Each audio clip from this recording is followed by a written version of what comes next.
दोस्तों, भारतीय समाज में जाति व्यवस्था सदियों से एक ऐसी व्यवस्था रही है जिसने समाज में उत्पीड़न, असमानता और भेदभाव को फैलाए रखा। जाति व्यवस्था की सबसे मुख्य विशेषताओं में से एक रही है सजातीय विवाह की प्रथा, जिसने जाति व्यवस्था को और भी ज्यादा कायम रखा। दोस्तों, डॉक्टर B.R. अम्बेडकर, जो कि सिर्फ भारतीय स्वतंत्रता आंदोलन के सबसे प्रमुख और प्रभावशाली नेताओं में से एक ही नहीं थे, बल्कि भारतीय संविधान के मुख्य वास्तुकार और सामाजिक न्याय और मानवाधिकारों के चैंपियन भी थे। वे जाति व्यवस्था के भी कटु आलोचक थे, जिसे वे भारतीय समाज में असमानता, उत्पीड़न और भेदभाव का मूल कारण मानते थे। दोस्तों, इस वीडियो में हम आपको बताएंगे कि डॉक्टर अम्बेडकर ने क्यों ये कहा था कि जाति व्यवस्था को खत्म करने के लिए अंतर्जातीय विवाह आवश्यक है।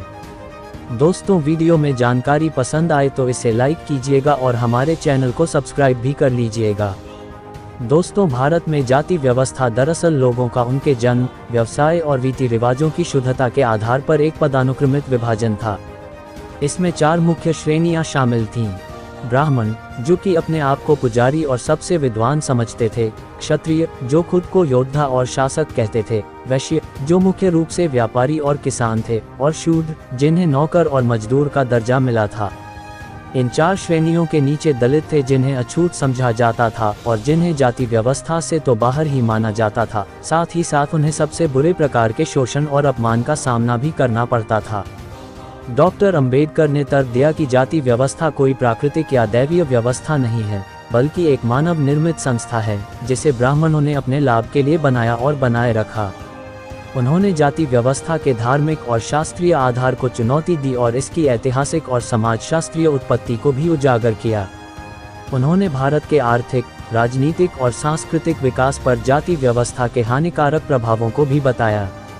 डॉक्टर अम्बेडकर के मुताबिक जाति व्यवस्था की मुख्य विशेषताओं में से एक जातियों के बीच अंतर्जातीय विवाह की मनाही या अनुपस्थिति थी, क्योंकि उनका मानना था कि सजातीय विवाह यानी इंडोगेमी जाति की उत्पत्ति और तंत्र की समझ के लिए एक केंद्र बिंदु था। उन्होंने बताया था कि सजातीय विवाह ने प्रत्येक जाति की शुद्धता और पहचान को संरक्षित किया और जातियों के बीच किसी भी सामाजिक गतिशीलता या मिश्रण को रोका। उन्होंने ये भी दिखाया कि सजातीय विवाह को विभिन्न नियमों और प्रतिबंधों द्वारा लागू किया गया था, जैसे कि बहिष्कार, हिंसा और सम्मान हत्याएं, जिसे ऑनर किलिंग भी कहते हैं।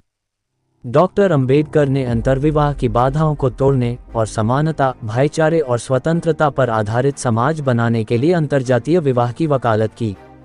उन्होंने लिखा कि अंतर्जातीय विवाह जाति के लिए एक बड़ा झटका होगा, क्योंकि यह किसी भी जाति की पवित्रता और श्रेष्ठता की धारणा को नष्ट कर देगा और सभी लोगों के बीच एक समान संस्कृति और एक समान मानवता को बढ़ावा देगा। उन्होंने ये भी तर्क दिया कि अंतर्जातीय विवाह से पुरुषों और महिलाओं दोनों को लाभ होगा, विशेष रूप से निचली जातियों के लोगों को, जो अपनी दमनकारी स्थितियों से सम्मान और स्वतंत्रता प्राप्त करेंगे। डॉक्टर अम्बेडकर ने न केवल अंतर्जातीय विवाह को एक सैद्धांतिक समाधान के रूप में प्रस्तावित किया, बल्कि इसे अपने जीवन में और व्यवहार में भी लाया।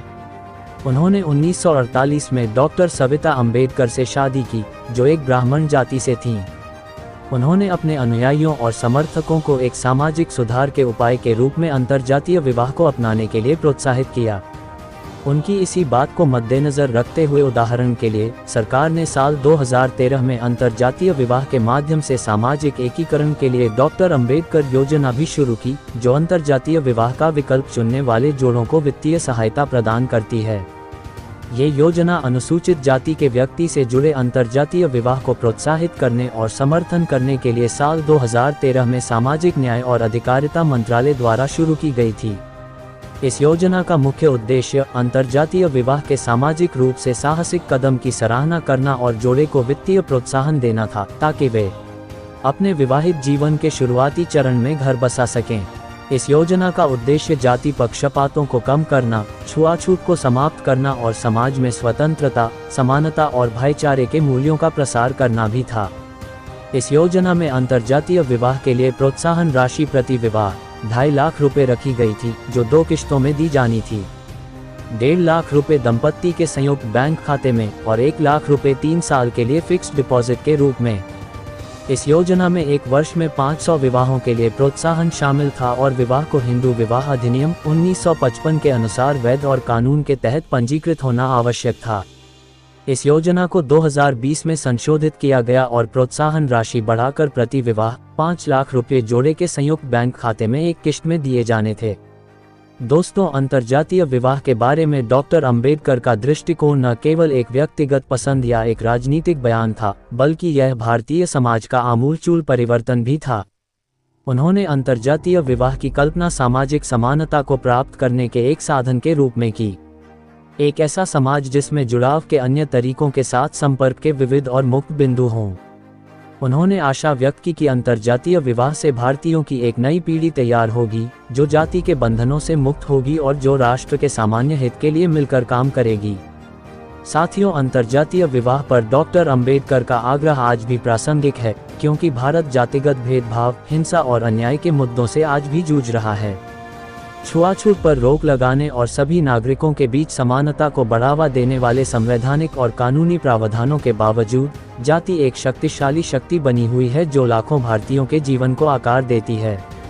अंतर्जातीय विवाह अभी भी दुर्लभ हैं और अक्सर इस मामले में परिवारों और समुदायों से प्रतिरोध और शत्रुता का सामना करना पड़ता है।